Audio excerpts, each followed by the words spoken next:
Hello everyone, welcome to my channel Hindi CBSE Classroom. Please subscribe to my channel and hit the bell button next to it so that you will get notification whenever I post a new video. I have created separate playlist in my channel for each and every class separately. So please check the description box below and select accordingly. So let's start today's topic. Today's topic is Class 6 Chapter 14 Lok Geet. Lok Geet means folk song. लोकगीत अपनी लोच, ताजगी और लोकप्रियता में शास्त्रीय संगीत से भिन्न है. So folk song differ from classical music in its elasticity, freshness and popularity. लोकगीत सीधे जनता के संगीत हैं. So folk songs are the music of the public directly. घर, गांव और नगर की जनता के गीत हैं ये. So these are the songs of people of home, village and city. इनके लिए साधना की ज़रूरत नहीं होती. To sing like a folk song there is no need of practice, regular practice to sing a folk song. त्योहारों और विशेष अवसरों पर ये गाए जाते हैं. They are sung on festivals and special occasions. सदा से ये गाए जाते रहे हैं और इनके रचने वाले भी अधिकतर गांव के लोग ही हैं. So they have always been sung. These folk songs are always been sung and most of the people who compose these folk songs are villagers. स्त्रियों ने भी इनकी रचना में विशेष भाग लिया है. So women have also taken special part in its creation. ये गीत बाजों की मदद के बिना ही या साधारण ढोलक, झांझ, करताल, बांसुरी आदि की मदद से ही गाए जाते हैं. So these songs can be sung without the help of any instruments, or it can also be sung with the help of like simple ढोलक और कटाल्स और फ्लूट्स एक्सेट्रा. एक समय था जब शास्त्रीय संगीत के सामने इनको हे समझा जाता था. So there was a time when the folk song was considered nothing in front of classical music. अभी हाल तक इनकी बड़ी उपेक्षा की जाती थी. So till recently they were very much ignored. पर इधर साधारण जनता की और जो लोगों की नज़र फिरी है तो साहित्य और कला के क्षेत्र में ही परिवर्तन हुआ है. But when public turned their attention towards common people, there was a change in the field of literature as well as art. अनेक लोगों ने विविध बोलियों के लोक साहित्य और लोक गीतों के संग्रह पर कमर बांधी है और इस प्रकार के अनेक संग्रह अब तक प्रकाशित भी हो गए हैं. So many people have set their sights on the collection of folk literature and folk songs of various language, and many such collections have also been published so far. लोक गीतों के कई प्रकार हैं. There are many types of folk songs. इनका एक प्रकार तो बड़ा ही ओजस्वी और सजीव है. One type of them is very vibrant and it is very lively. यह इस देश के आदिवासियों का संगीत है. So this is the music of the tribals of our country. Madhya Pradesh, Deccan, Chota Nagpur में गोंड, खांड, औरव, मुंडा, भील, संताल आदि फैले हुए हैं जिनमें आज भी जीवन नियमों के जकड़ में बंध न सका और निर्दव्य लहराता है. Gond, Khand, Aurav, Munda, Bhil, Santal, these and all are names of tribals spread in Madhya Pradesh, Deccan, Chota Nagpur and all. So in this group or in the tribals of our country, even today life cannot be held in the grip of rules. So they are not following any rules. They have their own culture and they have their own way of living. Still they are not held in the group of rules and they are still waving without any control. इनके गीत और नाच अधिकतर साथ साथ और बड़े बड़े दलों में गाए और नाचे जाते हैं. So their songs are sung and danced mostly. They are sung together and they are where they are sung in big parties and people dance on these songs. 20-20, 30-30 आदमियों और औरतों के दल एक साथ या एक दूसरे के जवाब में गाते हैं. दिशाएं गूंज उठती है. 20-20 or 30-30 men or teams of women sing this together or opposite to each other, and what happens, it is so strong that the song echoes in all direction. पहाड़ियों के अपने अपने गीत हैं. So the people living in hill area have also their own songs. उनके अपने अपने भिन्न रूप होते हुए भी अशास्त्रीय होने के कारण उनमें अपनी एक समान भूमि है. So despite being different in their own respective forms, as it is not classical, that's why they are being described as same. Garhwal, Kinnaur, Kangra आदि के अपने अपने गीत और उन्हें गाने की अपनी अपनी विधियां हैं. So Garhwal, Kinnaur, Kangra and all are a like sub category of Pahadi people. They have their own way of their own songs and their own way of singing them. उनका अलग नाम ही पहाड़ी पड़ जाता है, but all of them together the name gets changed to पहाड़ी folk song. वास्तविक लोकगीत देश के गांवों और देहातों में हैं. So the real folk songs are found in villages and the countrysides. इनका संबंध देहात की जनता से है. सो देयर रिलेशन और the songs are related to the people of village area. बड़ी जान होती है इनमें. They are so lively. चेता, कजरी, बारहमासा, सावन आदि मिर्ज़ापुर, बनारस और उत्तर प्रदेश के पूर्वी और बिहार के पश्चिमी जिलों में गाए जाते हैं. सो द सॉन्ग्स लाइक चेता, कजरी, बारहमासा, सावन etcetera are being sung in Mirzapur, Banaras and other eastern districts of Uttar Pradesh and western districts of Bihar. Baul और भतियाली बंगाल के लोकगीत हैं. Baul and Bhatiyali are the folk songs of Bengal. Punjab में माहिया आदि इसी प्रकार के हैं. And Mahiya are similar folk songs like this in Punjab. Heer Ranjha, Sohni Mahiwal संबंधी गीत पंजाबी में और ढोला मारो आदि के गीत राजस्थानी में बड़े चाव से गाए जाते हैं. So the songs of Heer Ranjha, Soni Nehwal are sung in Punjabi and songs of Dhola Maro etc. are sung with great joy in Rajasthani language. इन देहाती गीतों के रचयिता कोरी कल्पना को इतना मान न देकर अपनी गीतों के विषय रोज़मर्रा के बहते जीवन से लेते हैं, जिससे वे सीधे मर्म को छू लेते हैं. So in folk songs what happens, the creators of these songs do not give importance to like imagination.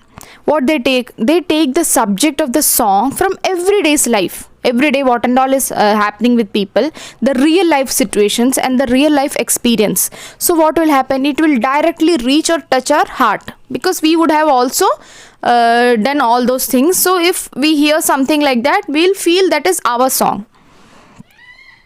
सीधे मर्म को छू लेते हैं means they directly touch our heart. उनके राग भी साधारणतः पीलू, सारंग, दुर्गा, सावन, सौरठ आदि हैं. So the ragas in which they are sung are commonly Pilu. This and all are raga names, ragas name. Pilu, Sarang, Durga, Sawan, Sorath etcetera. Kaharwa, Birha, Dhobiya आदि देहात में बहुत गाए जाते हैं और बड़ी भीड़ आकर्षित करते हैं. एंड द सॉन्ग्स लाइक कारवा, बिरहा, दोबिया etcetera are sung in village area and it attracts larger crowds because they are very famous. इनकी भाषा के संबंध में कहा जा चुका है कि ये सभी लोकगीत गांवों और इलाकों की बोलियों में गाए जाते हैं. So speaking about the dialects or the language in which they are sung, it has been said that all these folk songs are sung in the dialects or language of villagers and local people. इसी कारण ये बड़े आह्लादकर और आनंददायक होते हैं. Because of that, these songs are very attractive and very enjoyable. राग तो इन गीतों के आकर्षक होते ही हैं. इनकी समझी जा सकने वाली भाषा भी इनकी सफलता का कारण है.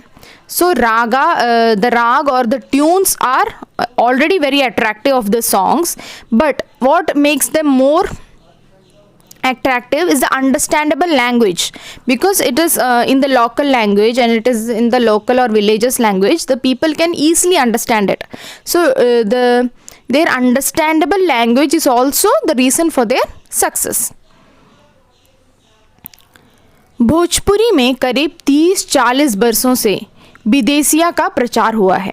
So Bidesiya is a type of folk song which has been sung or used in Bhojpuri language for around 30 to 40 years. गाने वालों के अनेक समूह इन्हें गाते हुए देहात में फिरते हैं. So the singers who sing these songs keep on singing and roam around the rural area singing these songs. उधर के जिलों में विशेषकर बिहार में विदेसिया से बढ़कर दूसरे गाने लोकप्रिय नहीं हैं. So there are no songs popular in the district of Bihar more than how much popular this Bidesia is. इन गीतों में अधिकतर रसिक प्रियों और प्रियाओं की बात रहती है, परदेसी प्रेमी की, और इनसे करुणा और विरह का रस बरसता है. So this songs, Bidesiya songs is always it mostly consists of love and about girls, or Pardesi love means loving someone who doesn't belong to their village. So these songs represent pity or sadness or separation. Virah means separation. जंगल की जातियों आदि के भी दल गीत होते हैं जो अधिकतर बिरहा आदि में गाए जाते हैं. So there are also group songs for forest people which are mostly sung in birha. पुरुष एक और स्त्रियां दूसरी ओर एक दूसरे के जवाब के रूप में दल बांधकर गाते हैं और दिशाएं गूंजा देते हैं. So how these songs, this birha is sung, men sing on one side and women sing on other side opposite to each other. And their songs echo in all directions. दिशाएं गूंज जाना means echo in all direction. पर इधर कुछ काल से इस प्रकार के दलीय गायन का हास्य हुआ है. So but here only for some time back this type of like party singing has started.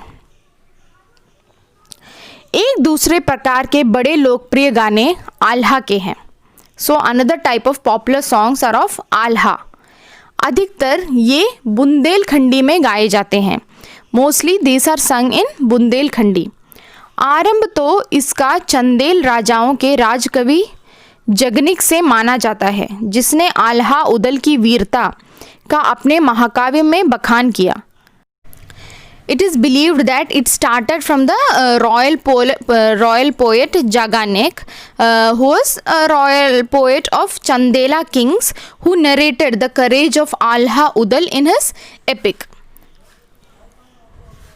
पर निश्चय ही उसके चंद को लेकर जनबोली में उसके विषय को दूसरे देहाती कवियों ने भी समय समय पर अपने गीतों में उतारा, और ये गीत हमारे गाँव में आज भी बहुत प्रेम से गाए जाते हैं. So at first Jagnik the royal poet narrated the courage of Alha Udal. But what happened? But certainly after taking his theme as a base, many poets, village poets, turned it into local language and introduced it into the songs over time. So like that it became folk songs named Alha. And these songs are sung with so much love even today in our villages. इन्हें गाने वाले गांव-गांव ढोलक लिए गाते फिरते हैं. So the villagers who sing these songs take their drums and roam around in the villages singing these songs. इसी की सीमा पर उन गीतों का भी स्थान है जिन्हें नट रस्सियों पर खेल करते हुए गाते हैं. So these are the same songs that are sung by people when they play on the ropes. अधिकतर ये गद्य पद्यात्मक और इनके अपने बोल हैं. So mostly this are very poetic and they have their own lyrics और लैंग्वेज. अनंत संख्या अपने देश में स्त्रियों की गीतों की है. So there are infinite number of songs for women in our country. हैं तो ये गीत भी लोकगीत ही, पर अधिकतर इन्हें औरतें ही गाती हैं. So these songs are also folk songs, but mostly women sing them. इन्हें सिरजती भी अधिकतर वही है. So most of the songs are composed or written by women only. वैसे मर्द रचने वालों या गाने वालों की भी कमी नहीं है, पर इन गीतों का संबंध विशेषतः स्त्रियों से है. Although there is no shortage of men writers or singers, but these songs are especially related to women. इस दृष्टि से भारत इस दिशा में सभी देशों से भिन्न है, क्योंकि संसार के अन्य देशों में स्त्रियों के अपने गीत मर्दों या जनगीतों से अलग और भिन्न नहीं हैं, मिले जुले ही हैं. So from this point of view, India is totally different from all other countries. Because in other countries of the world, women do not have their own songs separately, different from men or people. They are just mixed. But in India, there are songs that is particularly dedicated for women to sing. त्योहारों पर नदियों में नहाते समय के, नहाने जाते हुए राह के, विवाह के, मटकोड़, ज्योनार के, संबंधियों के लिए प्रेमयुक्त गाली के, जन्म आदि सभी अवसरों के अलग अलग गीत हैं जो स्त्रियां गाती हैं. So there are different songs for women, like on festivals. There are different songs for women when they'll sing on festivals. Then at the time of bathing, they have a different song. On the way to bath, they have different song. On marriages, on matkod. Matkod is just a marriage ritual performed by people. Then on feast they have different songs, and they have also songs on like love based abusive words for relatives. That types of songs are also there. Then on birth also they'll sing. So they have different songs for different occasions, and जो स्त्रियां गाती हैं, which are sung by women. इन अवसरों पर कुछ आज से ही नहीं, बड़े प्राचीन काल से वे गाती रही हैं. On these occasions, not recently, they are singing since very ancient times. महाकवि कालिदास आदि ने भी अपने ग्रंथों में उनके गीतों का हवाला दिया है. So महाकवि Kalidas have also mentioned these songs in his works. सोहर, बानी, सहरा आदि उनके अनंत गानों में से कुछ हैं. सोहर, बानी, सहरा are some of the songs from the infinite list of his songs. वैसे तो 12 मासी पुरुषों के साथ नारियां भी गाती हैं. By the way, women also sing with men. एक विशेष बात यह है कि नारियों के गाने साधारणतः अकेले नहीं गाए जाते, दल बांधकर गाए जाते हैं. So one special thing about the women is that they usually sing only in groups, not alone. अनेक कंठ एक साथ फूटते हैं, यद्यपि अधिकतर उनमें मेल नहीं होता, फिर भी त्योहारों और शुभ अवसरों पर वे बहुत ही भले होते हैं. Many of them or many vocals burst together. So what happened? Most of them do not sync or do not match. Yet on festivals and occasions they look very auspicious or nice. गांवों और नगरों में गायिकाएं भी होती है जो विवाह, जन्म आदि के अवसरों पर गाने के लिए बुला ली जाती हैं. So there are singers who are called, there are also singers in villages who are called to sing on the occasions of like marriage, birth, etc. सभी ऋतुओं में स्त्रियां उल्लसित होकर दल बांधकर गाती है. So in all the seasons, women get very happy or they get very excited and they sing in groups. पर होली, बरसात की कजरी आदि तो उनकी अपनी चीज़ है जो सुनते ही बनती है. And Holi and the rainy seasons are their own thing. This can only be enjoyed on hearing them. पूरब की बोलियों में अधिकतर मैथिल कोकिल विद्यापति के गीत गाए जाते हैं. So in the east mostly the songs of Maithil Kohli poet are being sung. पर सारे देश के कश्मीर से कन्याकुमारी, केरल तक और काठियावाड़, गुजरात, राजस्थान से उड़ीसा, आंध्र तक अपने अपने विद्यापति हैं. So but the entire country like from Kashmir to Kanyakumari, Kerala, and Kathiawar, Gujarat, Rajasthan to Orissa, Andhra, they have their own poets. स्त्रियां ढोलक की मदद से गाती हैं. Women sing with the help of drums. अधिकतर उनके गाने के साथ नाच का भी पुट होता है. So mostly their songs are accompanied by some dance form. Gujarat का एक प्रकार का दलीय गायन गरबा है जिसे विशेष विधि से घेरे में घूम घूम कर औरतें गाती हैं. So one type of folk song of Gujarat is Garba. You would have seen Garba, it is very famous, which is sung by women dancing around in a circle in a special way. साथ ही लकड़ियाँ भी बजाती जाती है जो बाजे का काम करती है. At the same time they also use wood stick as a instrument. इसमें नाच गान साथ चलते हैं. So in this dancing and singing go together. वस्तुतः यह नाच ही है. Actually it is dance only. सभी प्रांतों में यह लोकप्रिय हो चला है. Now it has become popular in all other states और ऑल अदर प्लेसेस. इसी प्रकार होली के अवसर पर ब्रज में रसिया चलता है जिसे दल के दल लोग गाते हैं, स्त्रियां विशेष तौर से. In the same way, similarly, on the occasion of Holi, there is a rasiya in Braj, which is sung in groups, especially by women. गाँव के गीतों के वास्तव में अनंत प्रकार हैं. So, there are actually endless type of village songs. जीवन जहाँ इठला इठला कर लहराता है, वहाँ भला आनंद के स्रोतों की कमी हो सकती है. Where life is fluttering or flying, can there be a lack of sources for joy? उद्धाम जीवन के ही वहाँ के अनंत संख्यक गाने प्रतीक हैं. So there are infinite number of songs based on the life itself. So that is the chapter.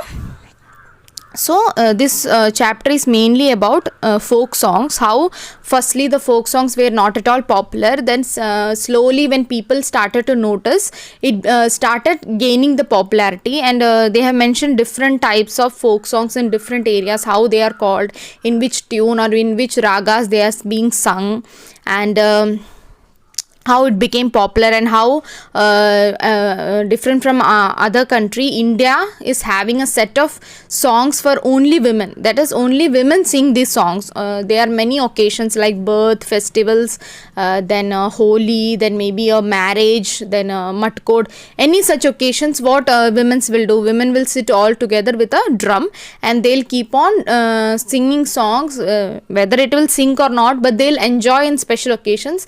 And with a song, what will happen? They will also dance and make this a big celebrations. So in this chapter they have mentioned different types of folk songs and how they are very important and how they give joy and how they are being sung for like 30 to 40 years back. But that time they were not famous like classical, because they were considered nothing in front of folk songs. And one more thing, folk song, to sing a folk song there is no need of practice. So any common man can sing a folk song and enjoy it. So that is a peculiarity, because in classical they have to learn it, and only a classical singer can sing a perfectly sing the song in classical music. But for folk song, even a common people, even we can sing it just by hearing at one time. So that is the main attraction, and mostly these all folk songs are in local language. So it attracts us. And these folk songs are not based on imagination or something. They're always based on real life situations or real life experiences. So what will happen? It will directly touch our heart. So that is the importance of folk songs. And nowadays in all the occasions they are sung by women, and everybody enjoys it. So it's all about the folk songs in this chapter. So I hope you understood the chapter. Please don't forget to subscribe to my channel. Thank you.